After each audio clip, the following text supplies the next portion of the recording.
வணக்கம். வாங்க இன்னைக்கு சட்டுன்னு செய்யற மாதிரி ஒரு முறுக்கு ரெசிபி எப்படி செய்யறதுன்னு பார்க்கலாங்க. நமக்கு சாயந்தரத்துல டீ காஃபி போடும்போது ஏதாவது பொரிக்கணும் போல இருக்கும் அந்த நேரத்துக்கு. அப்போ இந்த முறுக்கை நம்ம ஒரு 10 நிமிஷத்துல சட்டுன்னு செஞ்சிடலாம். வாங்க இப்போ எப்படி செய்யறதுன்னு பார்க்கலாம்.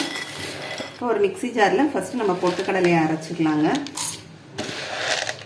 2 டேபிள் ஸ்பூன் போட்டு பொட்டுக்கடலை அரைச்சிக்கலாம்.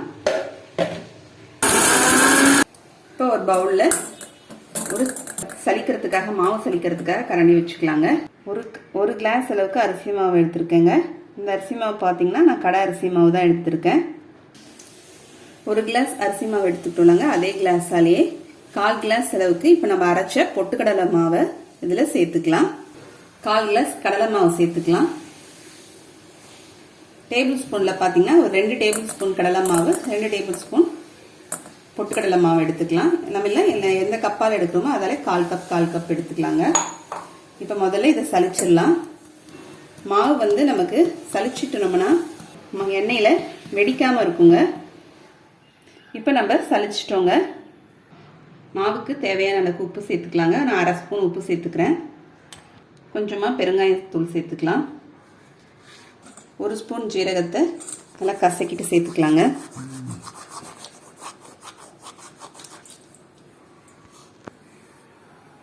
நல்லா ஒரு பெரிய டேபிள் ஸ்பூன் அளவில் 1 டேபிள் ஸ்பூன் அளவுக்கு பட்டர் சேர்த்துக்கலாங்க. பட்டர் வந்து நம்ம செய்யறதுக்கு முன்னாடியே ரூம் டெம்பரேச்சரில் நம்ம எடுத்து வச்சிடணும். ஃப்ரிட்ஜிலேருந்து டைரெக்டாக நம்ம பட்டர் எடுத்து யூஸ் பண்ணோம்னா முறுக்கு வெடிக்குங்க. இப்போ ஃபஸ்ட்டு நம்ம எல்லாத்தையும் நல்லா கலந்துக்கலாம். இந்த பட்டர்லாம் நல்லா மாவோடு சேர்த்து உப்பு பெருங்காயத்தூள் எல்லாம் கலந்துக்கணுங்க. இப்போ நம்ம தண்ணி சேர்த்துக்கலாம். கொஞ்சம் கொஞ்சமாக தண்ணி சேர்த்து பிசைஞ்சிக்கலாங்க. இப்போ நம்ம மாவு நல்லா பிசைஞ்சு வச்சுட்டோங்க. இந்த அளவுக்கு மாவு பிசைஞ்சுக்கணும். தண்ணி ஒரு 1/4 கிளாஸ் அளவுக்கு தேவைப்பட்டுச்சுங்க. 1/4 கிளாஸ் கொஞ்சம் கூட தேவைப்பட்டுச்சு. 1 ஸ்டார் உள்ள இந்த அச்சு சேர்த்துக்கிறேன். நீங்கள் 3 ஸ்டார் இருக்கிற அச்சு கூட சேர்த்துக்கலாம். இப்போ அந்த அச்சில் மாவு போட்டுக்கலாங்க. உள்ளே வந்து கொஞ்சமாக எண்ணெய் தடவிடலாம். நம்ம தடவிட்டு மாவு போட்டு சேர்த்துக்கலாம். இப்போ நம்ம எண்ணெய் தடவிடலாங்க. மேலே அமுக்கு ப்ரெஸ் பண்ணுறதுலையும் நம்ம தடவிக்கணுங்க. இப்போ ஸ்டவ்வில் கடாய் எடுத்து வச்சுருக்கேன். இப்போ எண்ணெய் காஞ்சிருச்சுங்க. நம்ம போட்டுடலாம். மேலே எலும்பி வருது பாருங்கள். நமக்கு கடைகள்லையும் பேக்கரியிலலாம் இந்த மாதிரி பட்டர் முறுக்கு நமக்கு விற்குங்க.